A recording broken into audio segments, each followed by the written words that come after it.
Good evening, Al. At this rate, Hartford is averaging a murder a week. And the latest victim was not on the streets, not involved in drugs.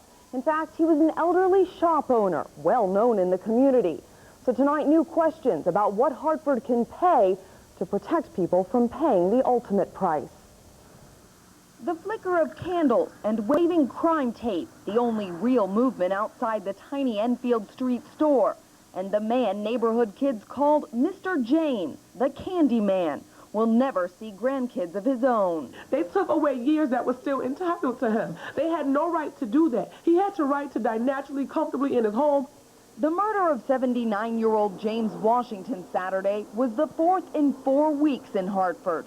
Just days earlier and only a couple of blocks away, 20-year-old Jerome Medina was shot dead in front of his closest friends. They're saying it's the Wild Wild West here in the north end of Hartford.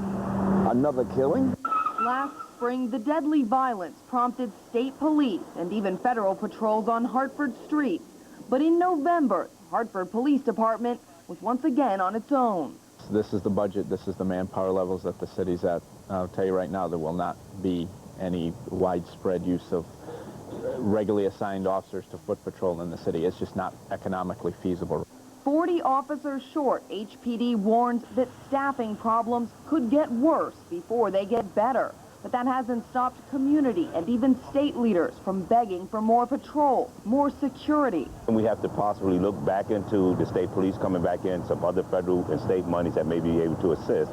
For now, James Washington's family, like others in the North End, say they will watch their back, knowing their father's killer could be walking next to them on the street.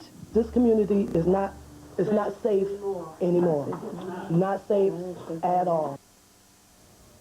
A peace march will be held tomorrow night, followed by a rally this coming weekend as the community tries to fix things at the neighborhood level. Now, Denise, I have to hand it to people in that community. They really are trying on a grassroots level. I mean, every week they're organizing a rally since the Takira incident this summer. Yeah, that's true. Thank you, Kim.